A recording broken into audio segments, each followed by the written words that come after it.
En estos momentos un correo electrónico o una pregunta. Adelante, por favor. Padre Pedro, mi pregunta es acerca de los pentecostales. Ellos dicen que son la única iglesia verdadera y que solo ellos se salvarán el día del arrebatamiento. Además, que la gran ramera, la Iglesia Católica, se quemará en las entrañas del infierno. ¿Tienen ellos la razón? Gracias y que Dios los bendiga. Felipe, de Cartago, Valle, Colombia. Felipe, el Señor te bendice. Mira, yo te puedo decir a ti, Felipe, tu casa se va a caer y el techo se va a caer encima de ti y te va a aplastar. Tú tienes dos opciones, creerlo o no creerlo. Yo realmente estoy convencido de que Jesucristo establece una iglesia no para que sea ramera, no para que sea prostituta, sino para que sea esa barca de Pedro que va a salvar a la humanidad. Es Jesús quien salva, pero el instrumento de salvación, al fin y al cabo, es la iglesia que Jesús establece sobre Pedro y los demás apóstoles, que es la una santa, católica y apostólica. La palabra de Dios en el Evangelio según San Mateo, lo hemos dicho un montón de veces, lo seguiremos diciendo hasta que no tengamos ya aliento en nuestros pulmones. Evangelio según San Mateo, capítulo 16, versículo 18, dice el Señor Jesús, y se lo dice a Simón Barjona, a quien le cambia el nombre y le pone el nombre de Pedro, que significa piedra firme. Le dice, sobre esta piedra edificaré mi iglesia, y los poderes del infierno jamás la podrán vencer. Desafortunadamente le jugamos el juego a Satanás. Le jugamos el juego al diablo. ¿Y qué es lo que hace el diablo? Dividir. Decía Alejandro el Magno, divide y conquista, ¿sí? Y lo que Satanás está haciendo precisamente hoy día con muchos que se llaman cristianos, pero que realmente sería bueno que se cuestione un poquito si realmente los juicios, las críticas malsanas que hacen, están basadas en el amor de acuerdo a la voluntad de Dios o no. Y están tratando de destruir la obra de Dios. Y la obra de Dios es la iglesia. Es lo más importante que hace Jesús en este mundo. Lo que hace Jesús en el sentido de crear una entidad para que todos conozcamos la verdad y la verdad nos haga libres. Por eso Jesús establece su iglesia.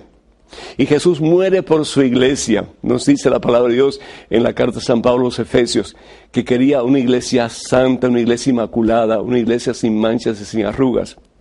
Pero depende de nosotros, de ti, de mí, del otro, si realmente queremos caminar en el camino de la santidad o en el camino de la depravación, en el camino del pecado, en el camino opuesto a la voluntad de Dios. Y podemos llamarnos cristianos, pero tenemos que preguntarnos, ¿somos realmente imágenes y semejanzas de Cristo, sí o no? En el Evangelio según San Mateo capítulo 7, versículo 1 al 2, el Señor Jesús nos habla de la importancia de nuestras palabras y dice, no juzguen a los demás y no serán juzgados, porque de la misma manera que ustedes juzgan, serán juzgados. ¿Quién le ha dado autoridad a este amigo tuyo para decir que la Iglesia Católica es la ramera de Babilonia? ¿Quién le ha dado autoridad? ¿Con qué autoridad él está diciendo eso? Que se mida sus palabras, porque un día delante del justo juez, él va a tener que dar respuesta de lo que él ha hecho y lo que ha dicho acerca de la obra maravillosa, poderosa, que Jesucristo ha realizado, que es su Iglesia Católica. Dice la palabra de Dios, ¿qué pasa? Ves la pelusa en el ojo de tu hermano y no te das cuenta del tronco que hay en el tuyo. Hipócrita, saca primero el tronco que tienes en tu ojo antes de sacar la pelusa del ojo de tu hermano.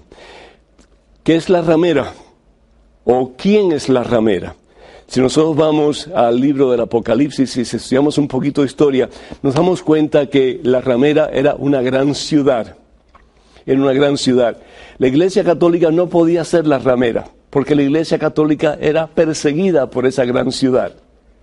Esa gran ciudad era o Roma o Jerusalén, una de las dos. Y la palabra de Dios nos dice, en el libro de Apocalipsis, en el capítulo 11, versículos 7, bueno, vamos al versículo 8, para ir más rápido, versículo 8. Dice así, ahora sus cadáveres, es decir, esos que pertenecen a la iglesia que Jesús fundó, y que han muerto por su fe en Cristo Jesús, están tendidos en la plaza de la gran ciudad. Sí, Roma persigue a los cristianos. Le da muerte a los cristianos. Pablo fue uno de los que hizo eso, ¿sí? En el nombre de Dios. Y Jerusalén también, Jerusalén que representa a todo Israel. Están en la plaza de la gran ciudad, que los creyentes llaman Sodoma o Egipto, es decir, lo peor, lo más horrible, porque están matando la obra de Dios, porque están tratando de aniquilar la obra de Dios, pero esa obra no va a ser vencida. ¿Por qué? Porque Jesús lo prometió, los poderes del infierno jamás la podrán vencer, bendito sea el Señor. Y dice, esa ciudad que es también donde su Señor fue crucificado. Lea un poquito más la Biblia y aprenda un poquito más lo que realmente quiere decir la palabra de Dios. Y no se dejen manipular por cualquier persona que les dice cualquier cosa, porque si bien es cierto, bendito sea Dios, que tu techo no se va a caer, también es bien cierto que la Iglesia Católica es voluntad de Dios para que nos salvemos a través de ella, conociendo las enseñanzas de Jesús y poniéndolas en práctica. Que Dios te bendiga, amigo.